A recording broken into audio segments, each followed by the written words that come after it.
Эми бажы тармагы боюнча, бажы тармагы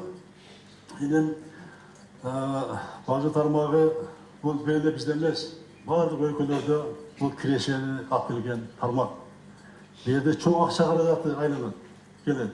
А чоң каражат айланган жерде коррупция бар. Биздерде бажыда коррупция жашоо эмес, аны мен ачык айтып атам. Айтып атам, керек болсо чыгарып алып сөгүп атам, айтпаганды айтып атам. Мына бұл әрекеттер болып отыр. Бұл бажы кызматты біз егемендүү мемлекет болгондон баштап 90-жылдардан бери 90 май талкандуу коррупцияланган адамдардын уйу болуп келген. 90-жылдан бери.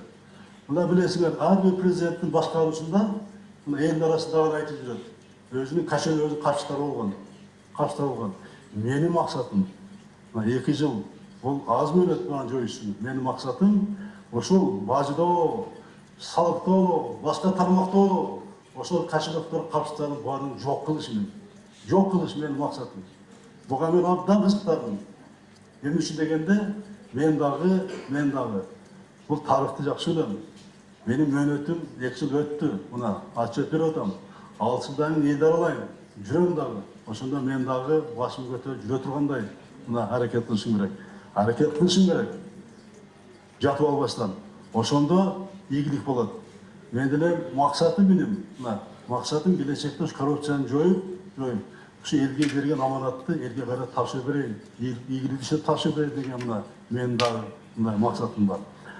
Анан эми бажы кызматында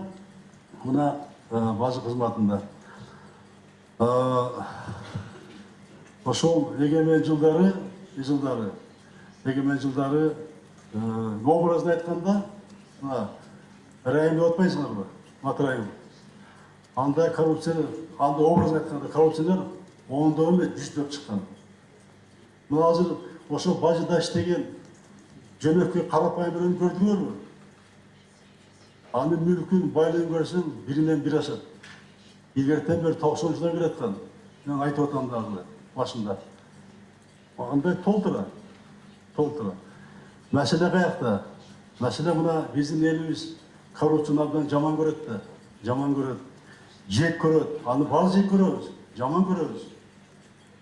Мына менин элге жолукканды айтып атам. Жардам бергиле. Коррупцияда биз арабызда баспай турган шарт түзөлү. Ал үчүн эл баардык өтөшүш керек. Рахмат массалма каражаттарга жазып атасыңар, бизге абдан чоң жардам болот.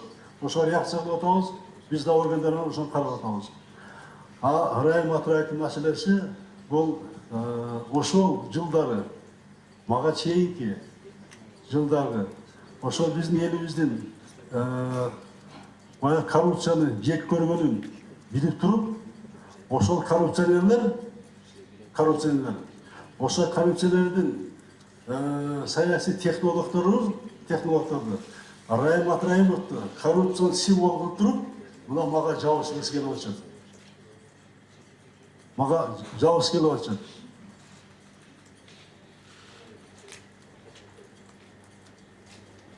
Бул эми кантип айтсам,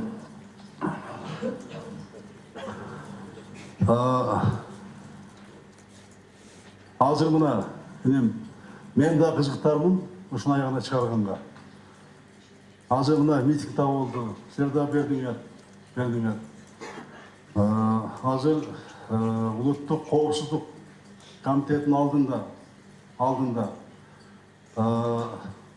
атайын тергөө топ түзүлдү. Ал иштеп атат. Мына ошого өткөндө барышты. Тапшырма берди. Мен дагы карап туруп атам. Буга убакыты керек. Бул ачык айкын болот. Мына сотко беришти.